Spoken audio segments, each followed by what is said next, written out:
What's up, folks? The start of a brand new week, episode 61 of the Vuvuzela Victory Challenge. We've got some Champions League football coming up and some spicy games included in today's video. Hope you guys are enjoying the series thus far. Please make sure you hit that like button. It really does help. I don't do this often in the beginning, but it really does help the algorithms a lot. So please, guys, if you can smash that like button, it really does help me out a lot. For now, though, let's get into the games. We've got PSG coming up, guys.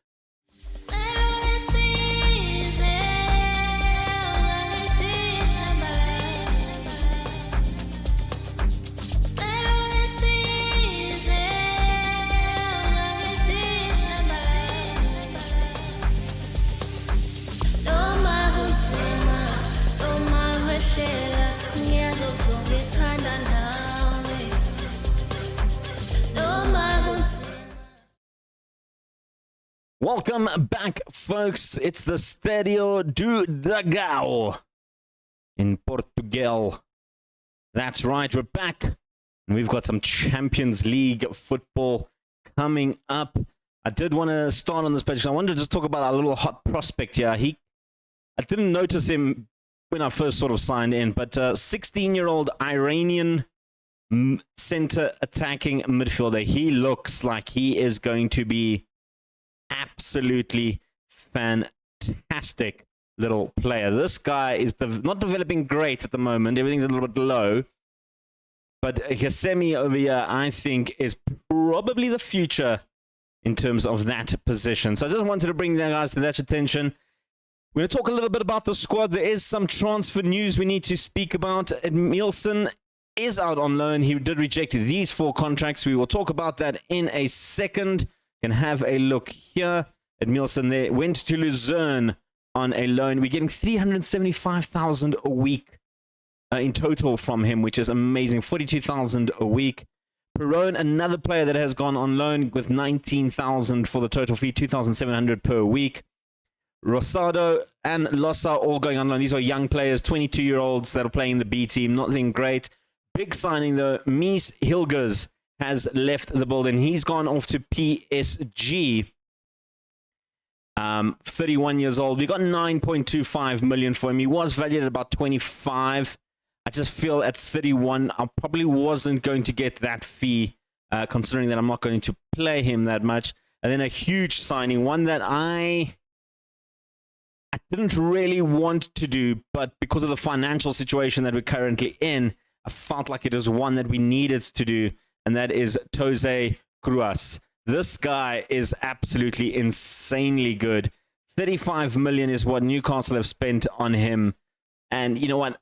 It is a bit of a heavy one to let go, especially the fact that he's 21 and Portuguese and came through our youth academy.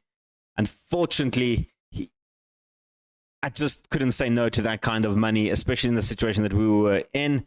And with that, we have brought in a few players with that money, starting off with Sagawa. Of course, we did mention him. He was officially signed. We brought him in just before the last game you guys saw for 1.2 million.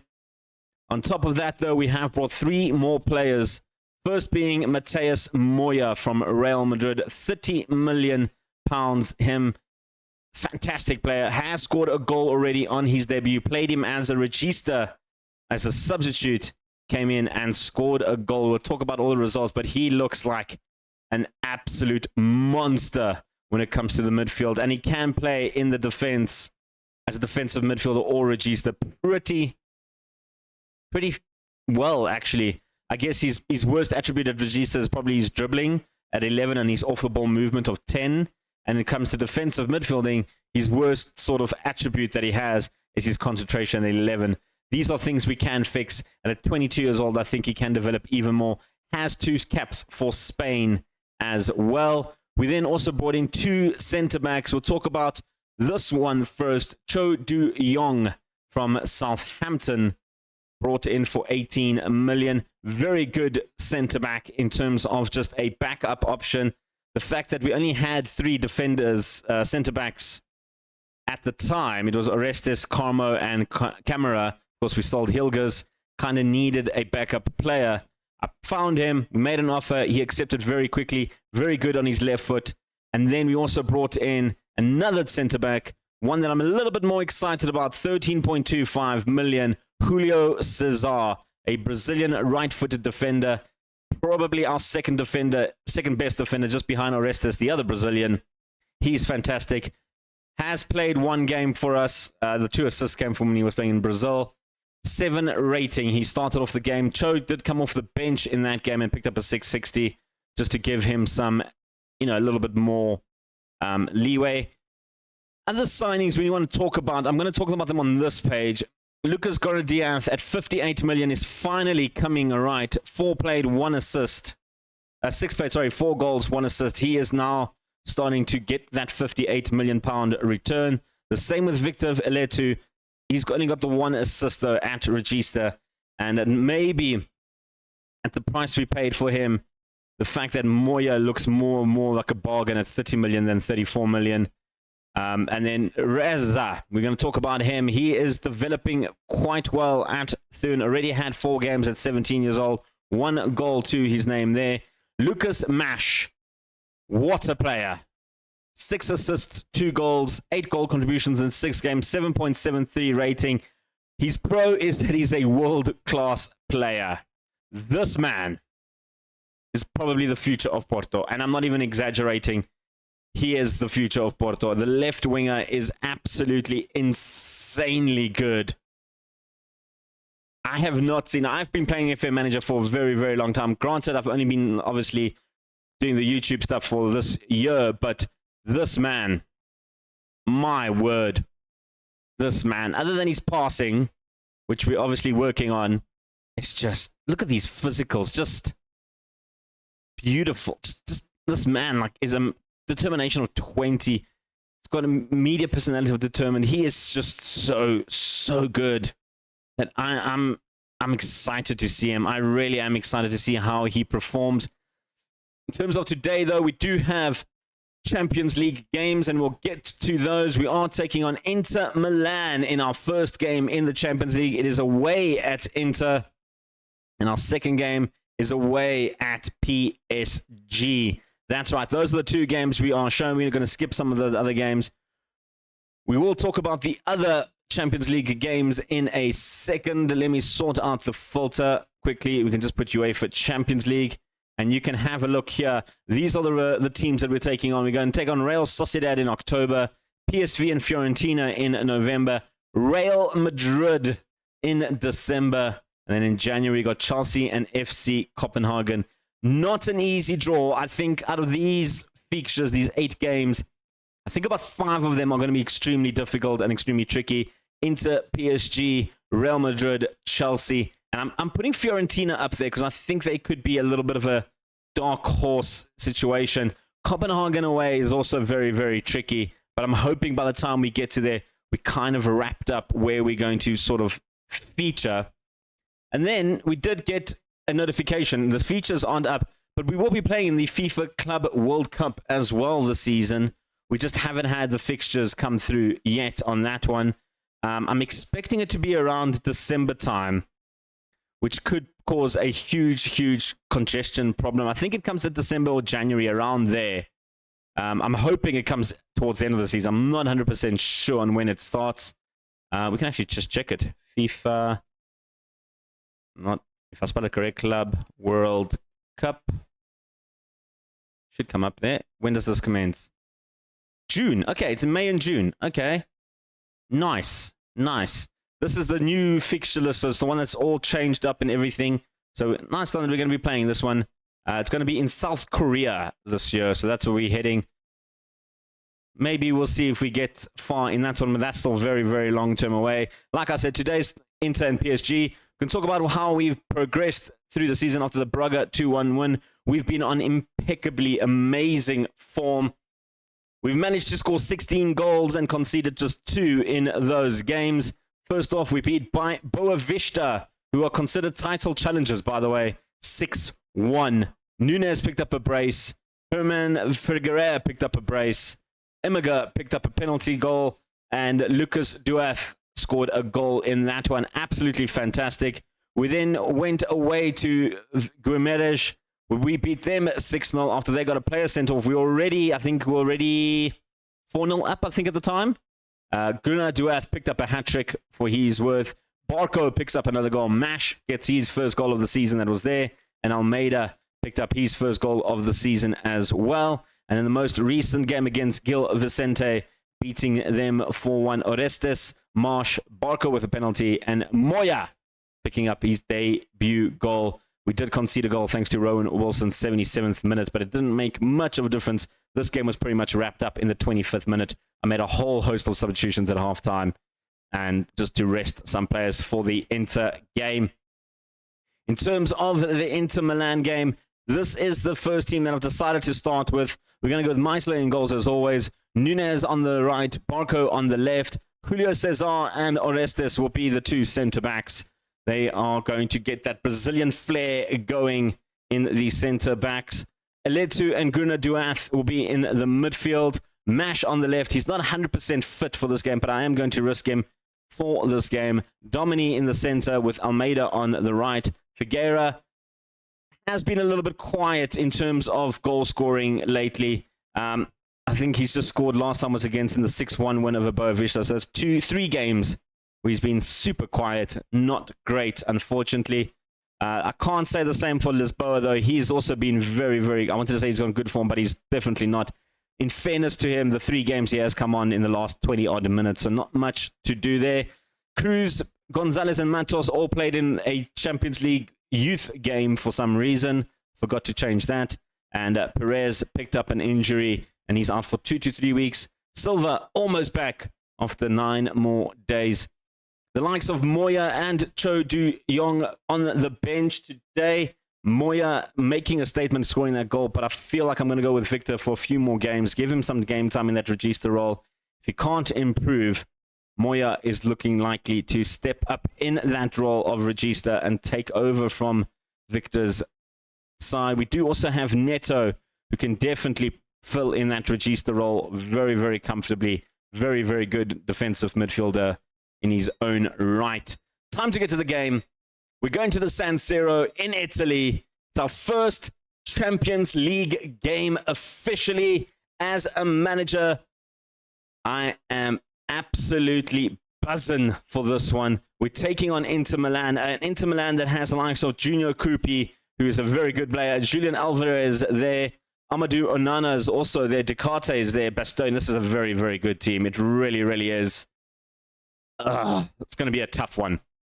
Interestingly, Thomas Frank is the manager of Inter Milan in this universe, which is quite cool, actually. I think that is actually a really cool little fun fact there. But it is our first Champions League dive foray, whatever you want to call it.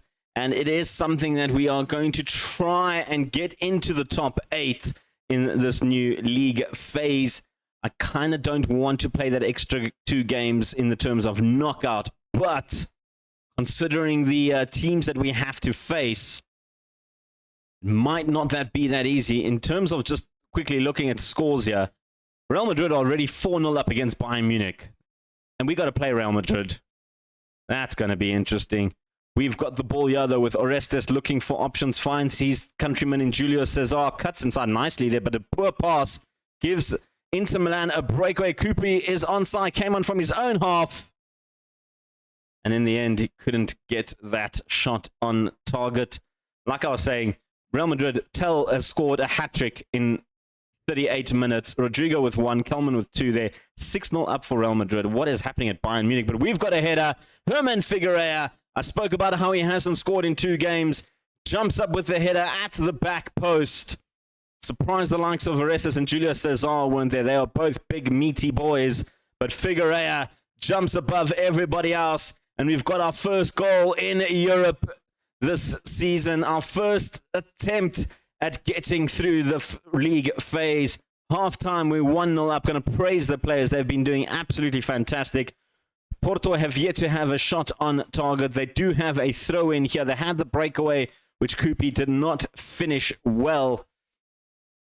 Kalai looking for options. Anana finds Ferretti. Bella to Pupon. Looking for options. Alvarez to Fatezzi. Back to Alvarez. Onana cutting through the middle.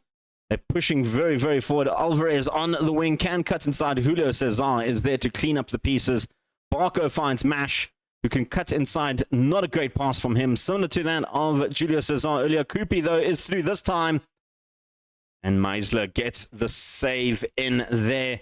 Our 32-year-old goalkeeper proving why he's so looked after. We had, during transfer deadline day, I did reject an offer from Man City of 33 million.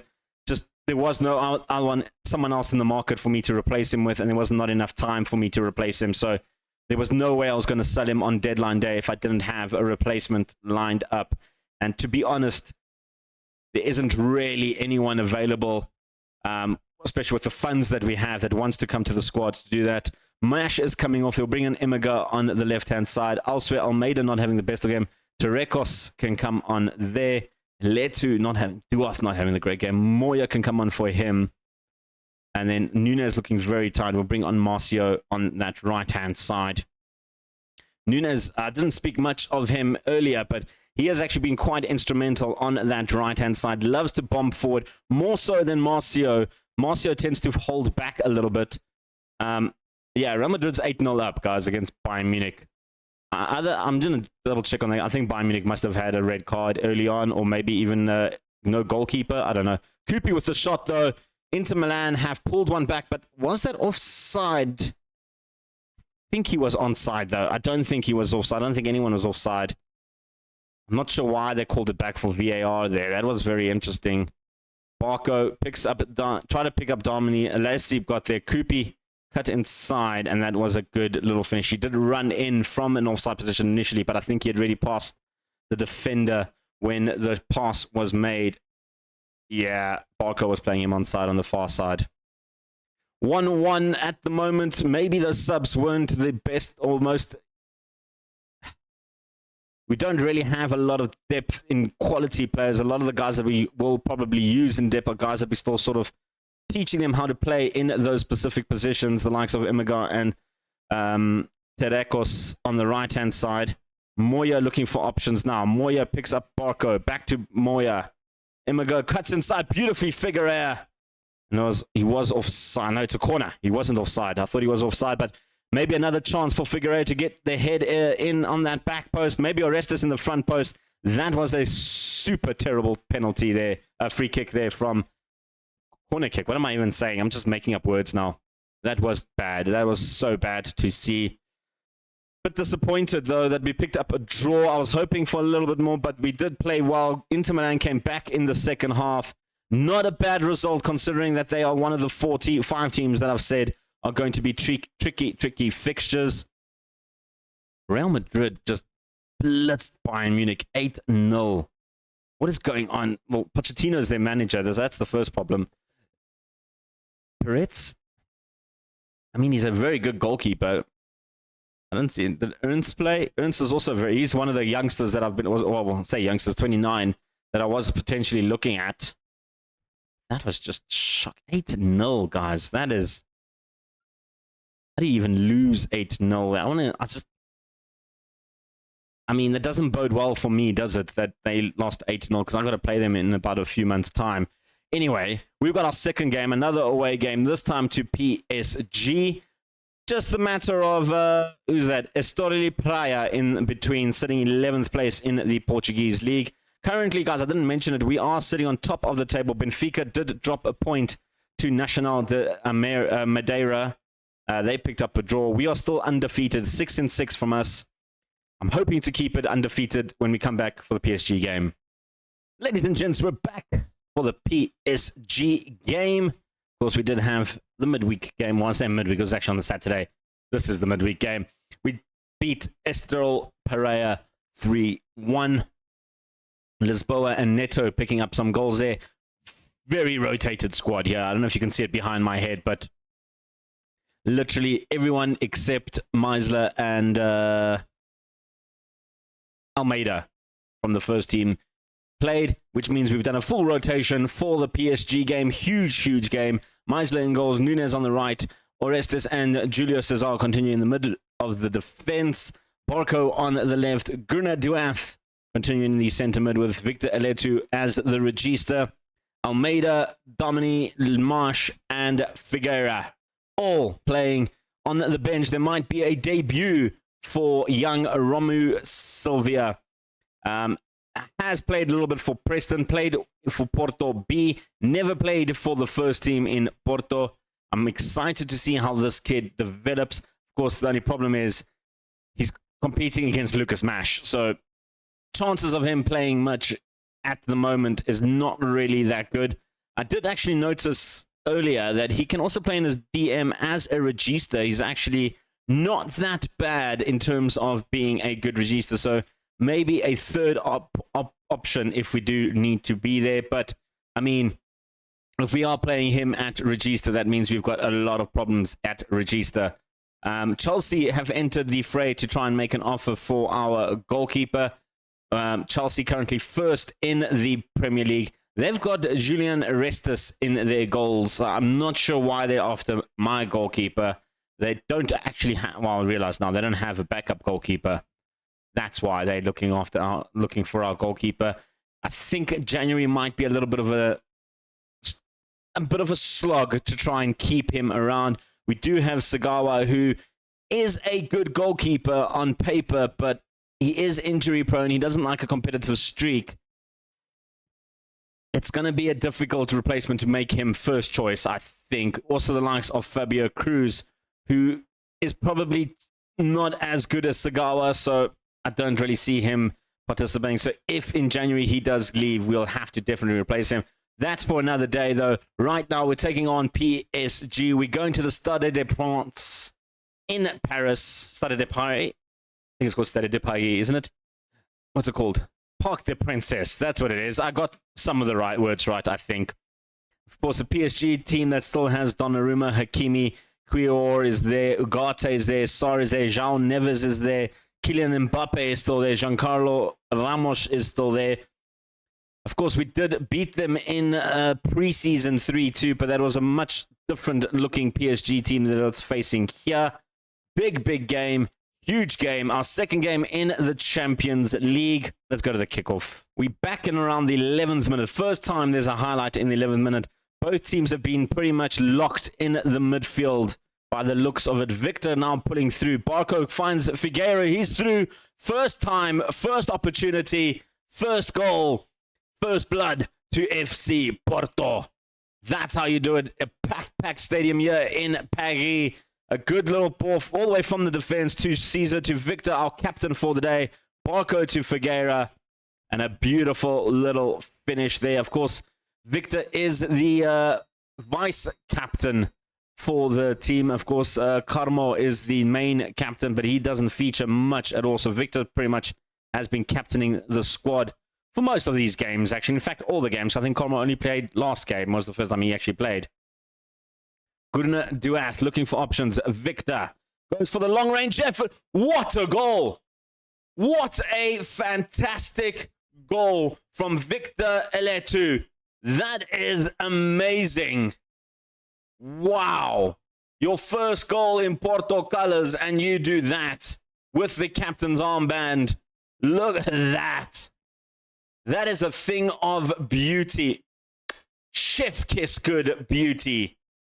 That is brilliant. That was beautiful. That is just remarkably beautiful finish from Victor there. You love to see that. And there's another highlight coming in. They've given the ball away. Mash wins it back beautifully. Domini looking for options, brings it back to Mash. Is it going to be 3? It is going to be 3. We're running away with this in the 25th minute. We're 3-0 up, celebrating in front of our fans there in the corner. And Mash does everything right here. Took it himself, took on the board. A good little pass from Dummy to release Mash again. And that is a cool as you like finish. Straight to our supporters. Let's go. Let's absolutely go. In front of 47,926 people. We 3-0 up in Paris. In the Champions League. This is amazing. Absolutely amazing. Whew. Did not think this could be a reality, to be completely honest with you. Done brilliant. Guys, just keep doing what you're doing. Just keep doing what you're doing. Orestes and Julius Caesar have hardly been called into action in this game. Mbappe and co can't seem to break through our midfield. Mash looking for Victor, picks up Victor in a good spot. Julius Caesar looking for options on a yellow card, makes me a little bit worried, and he's given the ball away to Escobar. They've got a counter attack, launching into the bar. Meisler gets that down, and he goes for the long kick, looking for Dom, and he's got some space. Kiko picks that up beautifully. Kubrasi picks up Escobar, gives it away. Mash trying to win it back. He can't, but Julius Caesar picks up the interception. Barco looking for options. Duath. Oh, that's given away terribly from Duath, and Mbappe is through on goal. And you give Kylian Mbappe that kind of space, Kylian Mbappe will score that. They're back in it very early in the second half. Duath here, I'm not sure why he was trying to pass it short to Victor. That was not a smart move from Duath there. Kind of have to blame Gunnar Duath there. That was not a good pass at all, and they just couldn't deal with the pace of Kylian Mbappe. And he does have a lot of pace. That he really, really does. But the rest of the half seems to be going a little bit more quiet. So we're going to make some swaps. I mean, pause the game. I've made that mistake too many times. Julius Caesar on a yellow, don't like. Cho Du-Yong come on there. Elsewhere, Almeida can come off. He's not having the best of game. We'll give Tokeros a run on that right-hand side. Dominique's looking very tight as well. You know what? Immiga, come on. Dominique, switch across there. We'll play them like that. Immiga can play on the wing as well. Yeah, I think I prefer that. Nervy times. I'm very, very nervous going into this. They've got a throw in now. Hakimi goes short to Saar. Saar goes back to Hakimi. Cuts back into Saar. Back to Escobar. It's 3-2. It's 3-2. Oh, no. Are we... They're checking the goal. I think that's going to count. Oh. Escobar was offside? How was Escobar offside? I think Gonzalo Ramos was offside standing in front of the goalkeeper.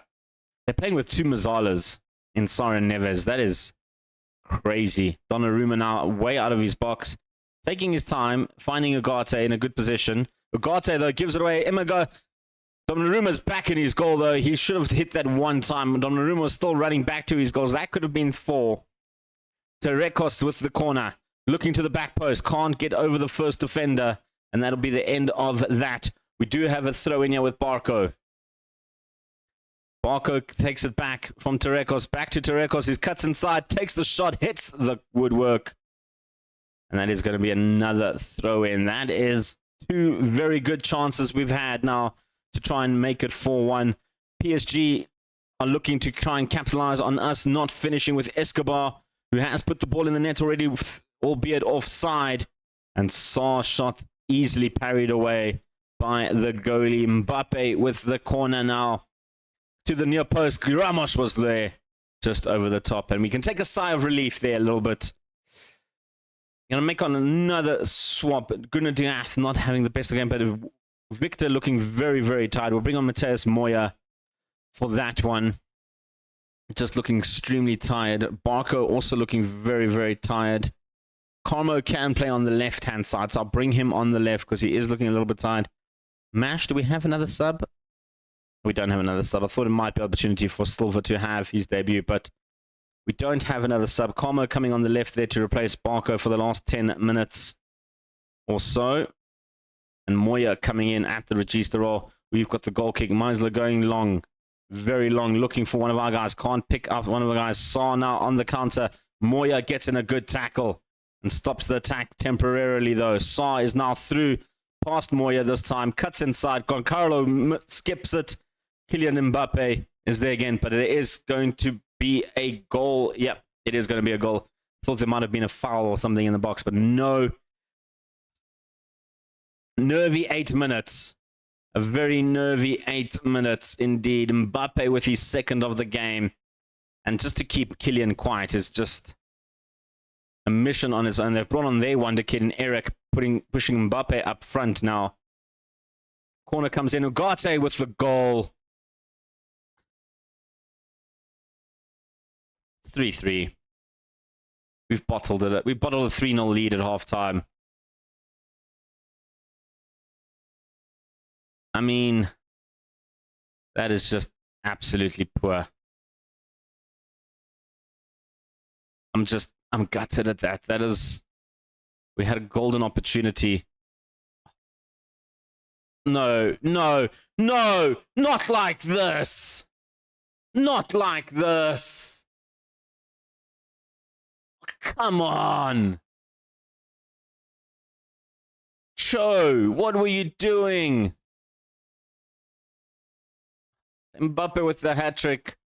And with that goal, it's shattered all of our hopes and dreams in Paris. A poor decision from Cho. Mbappe onside. Even though we can't see him, but he was onside. I didn't think he was offside. And that is heartbreak. Absolute heartbreak. 94th minute goal from Mbappe. Can't even, guys. I can't even. Just, I'm not proud. I mean, we were terrible. We bottled it in the second half. We just absolutely fell apart in that second half. I don't know, Jono. I don't know how I absolutely lost it. Just get me out of here. I just stay positive. That loss does now put us near the bottom somewhere. Of course, it's still early days in the Champions League, but we knew these two games coming in were going to be tough games. But it's so difficult to swallow something like that. All right, well, in terms of when we're coming back, we do have a cup game coming up. I'm probably not going to show that unless we get a very good team, unless we get like Benfica or someone like that coming into this cup game. I'll come back then. Otherwise, we are coming back for Benfica in November and Real Madrid in December. I think those are the two big games we want to see. Maybe even, I might even throw Fiorentina in there. Make it a triple header. We'll see how we go. Not the ideal results against PSG. The 3-2 loss, a little bit hard done by. It does put us in a little bit of a precarious situation when it comes to the Champions League. League-wise, though, we're undefeated for now. We're doing very well in the league, so at least that's something shining about. Other competitions, we're doing quite well. That League Cup thing that we do is great. The Taça do Portugal, we're doing all right. So everything's looking good except for Champions League football, which I am a little bit concerned about. But thank you very much to every of you guys who have subscribed. If you haven't done so, hit subscribe, get notified, tell your parents, grandparents, lovers, haters, everybody you like to join in on the fun for the Vuvuzela Victory Challenge. Your boy, the Vuslap, is out of here. Peace. Chicken grease.